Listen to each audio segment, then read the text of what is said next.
जी अस्सलाम वालेकुम स्टूडेंट। आज के इस लेक्चर में हम सोल्व करने के लिए जा रहे हैं शॉर्ट क्वेश्चन 3.9 से लेकर 3.13 तक।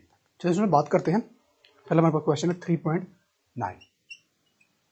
3.9 शॉर्ट क्वेश्चन में वो कह रहा है कि हमने Newton third law of motion में ये पढ़ा है कि एक्शन और रिएक्शन दोनों इक्वल होते हैं, लेकिन डायरेक्शन उनकी ऑपोजिट होती है।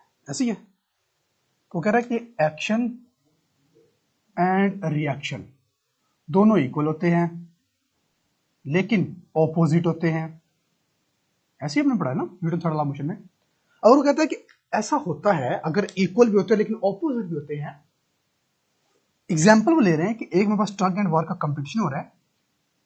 3 पर्सन इस तरफ खींच रहे हैं, 3 पर्सन ही इस तरफ खींच रहे हैं। तो अब देखिए फोर्स जो है वो इक्वल है। 3 इधर है लेकिन ऑपोजिट है। तो ये रस्सी किस तरफ मूव करेगी, लेफ्ट को राइट को? ये किसी तरफ भी मूव नहीं करेगी, बीच में रहेगी, अटकी रहेगी। वो कह रहा है कि होता ऐसे है कि अगर इक्वल है और ऑपोजिट है फिर तो बॉडी को मूव नहीं करना चाहिए, लेकिन फिर भी एक बॉडी मूव करती है। जैसे कि हम मूव करते हैं रोड के ऊपर, हम अपने पाँव से अर्थ को पीछे धकेलते हैं, एक्शन करते हैं, और जो अर्थ है वो हम पर रिएक्शन करती है, हमें आगे धकेलती है। वो कहता है अगर एक्शन और रिएक्शन में दोनों इक्वल फोर्स होती हैं और दोनों ऑपोजिट होती है, फिर एक चीज मूव क्यों करती है? That's logical question. एक चीज याद रखें, इस वाले केस में ना दोनों फोर्सेज, लेफ्ट वाली फोर्स भी और राइट वाली फोर्स भी, दोनों फोर्सेस जो हैं वो सेम बॉडी पर एक्ट हो रही है। सेम एक ही बॉडी पर, एक ही रस्सी है, दोनों फोर्सेस एक ही बॉडी पर एक्ट हो रही है। लेकिन जब हम रोड के ऊपर मूव करते हैं ना, या जब हम किसी ऑब्जेक्ट को धक्का लगाते हैं, तो इनफैक्ट एक्शन और रिएक्शन टू डिफरेंट बॉडीज पर एक्ट हो रहे होते हैं। अगर हम मूव करते हैं तो हम अर्थ को पीछे धकेलते हैं और अर्थ हमें आगे धकेलती है। तो earth and human body, both are two different bodies ना। अर्थ और ह्यूमन बॉडी सेम तो नहीं है, टू डिफरेंट बॉडीज हैं। तो इस वाले केस में जो एक्शन और रिएक्शन होता है वो टू डिफरेंट बॉडीज पर होता है। तो हम जो कहते हैं 3.9 का आंसर ये है, because the action and reaction, कहते हैं action and reaction are on two different body. ठीक है, ये चीज याद रखनी है, are on two different bodies, therefore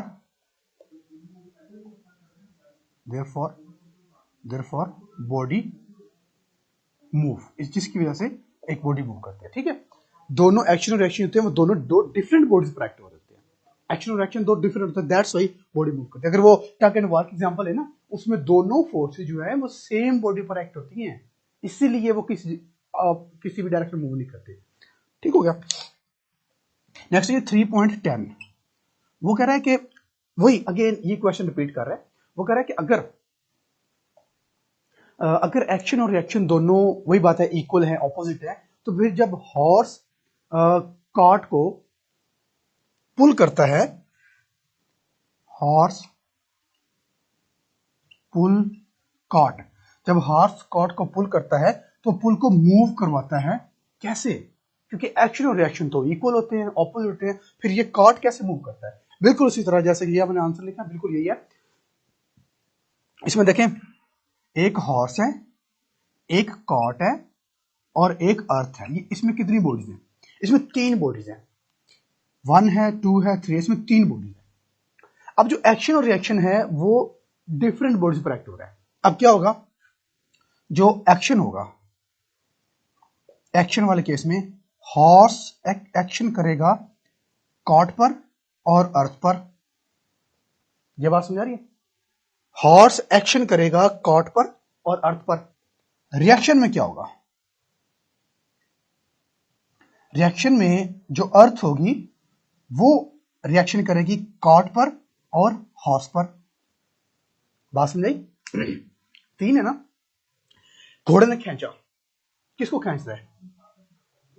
काट को। घोड़ा काट को खींच रहा है, मतलब घोड़ा काट पर एक्शन कर रहा है और अपने पांव से अर्थ को पीछे धकेलता है, मतलब अर्थ पर भी एक्शन करता है। तो एक वक्त में हॉर्स 2 चीजों पर एक्ट कर रहा होता है, एक वक्त में हॉर्स 2 चीजों पर एक्शन अप्लाई कर रहा होता है, कॉट और अर्थ। लेकिन रिएक्शन में क्या होता है, जो अर्थ होती है वो दो चीजों को आगे धकेलती है, कॉर्ड को भी और हॉर्स को भी, ठीक है, जिसकी वजह से जो होता है हॉर्स वो कॉर्ड को पुल करके ले जाता है। बात समझ आई? चलो, आई होप कि आपको उसकी अंडरस्टैंडिंग हुई होगी। नेक्स्ट 3.10 सॉरी 11 3.11 में वो कह रहा है जी कि what is the law of conservation of momentum. Law of conservation कहता है, हमें बताएं क्या होता है। Law of conservation of momentum.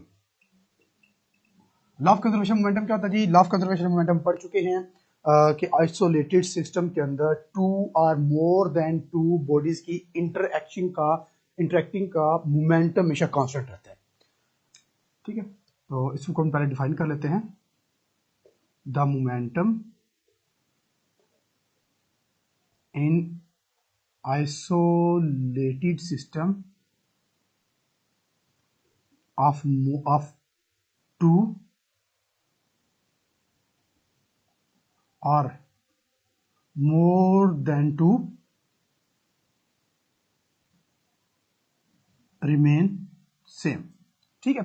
और इसके अगर हम एक्सप्लेनेशन की तरफ जाएं तो एक्सप्लेनेशन में हम बॉल सिस्टम के बारे में पढ़ चुके हैं। बॉल सिस्टम की हमने निकाली थी, और फिर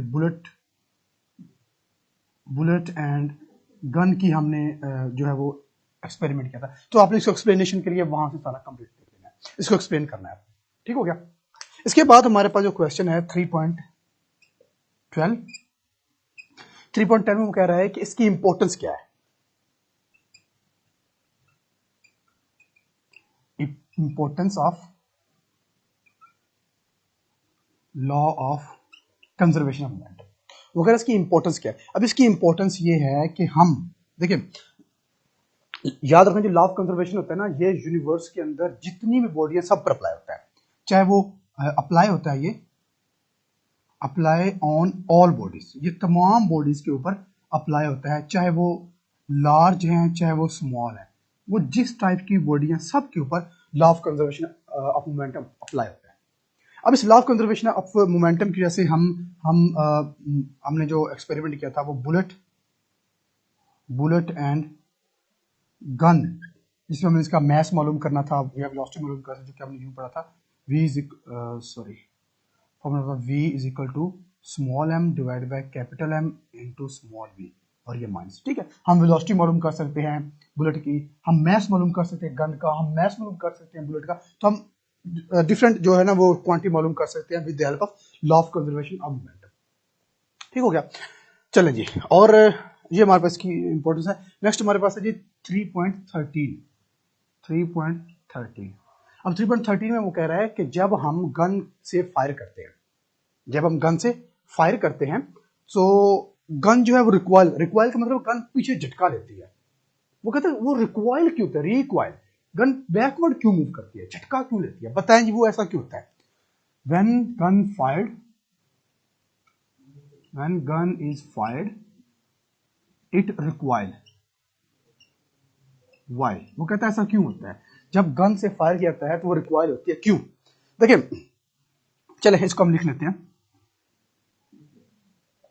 बिफोर फायर करने से पहले gun and bullet at rest, gun और बुलेट जो है वो दोनों रेस्ट पर हैं। व्हेन फायर्ड, जब फायर किया जाता है, the bullet move in forward direction,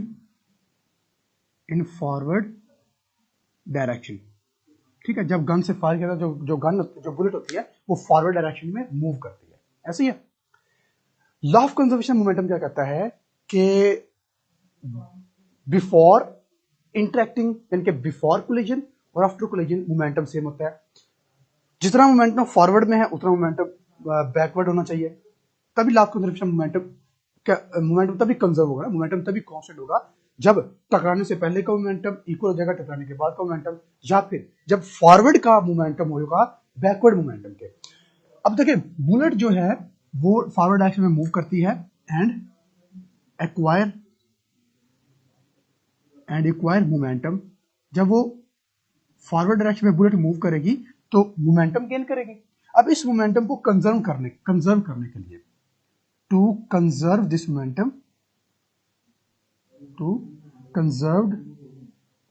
momentum, इस मोमेंटम को कंजर्व करने के लिए गन रिक्वाइल, तो गन जो कि वो रिक्वाइल होती है। ठीक हो गया। ये बहुत मजेदार और बहुत सिंपल और बहुत इंपॉर्टेंट है। अगेन रिपीट कर लेते हैं कि वो कहता है गन जब फायर करते हैं तो रिक्वाइल होती है, बैक को झटका देती है। क्यों?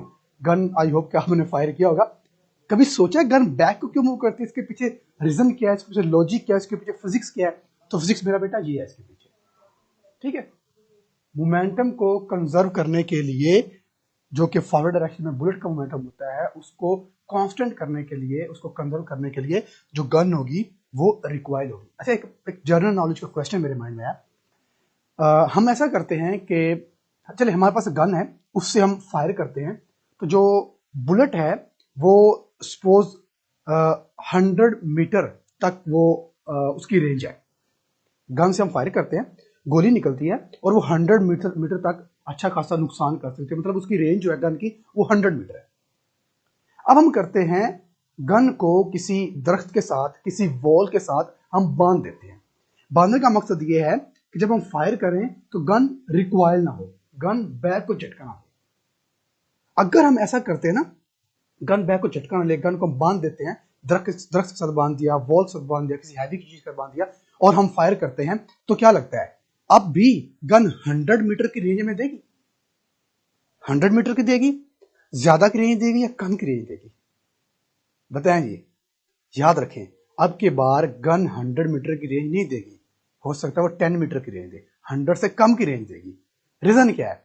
मोमेंटम इसका कंजर्व नहीं होगा, इसमें मोमेंटम गड़बड़ कर जाएगा। तो इसके गड़बड़ करने की वजह से गन जो होगी वो जो 100 की पहले रेंज दे रही थी ना, वो 100 की रेंज नहीं देगी।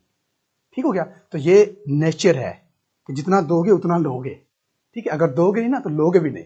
खैर एनीवेज, ये थे हमारे पास शॉर्ट क्वेश्चन 3.9 से लेकर 3.13। आई होप कि आपको इसकी अच्छे से अंडरस्टैंडिंग हुई होगी।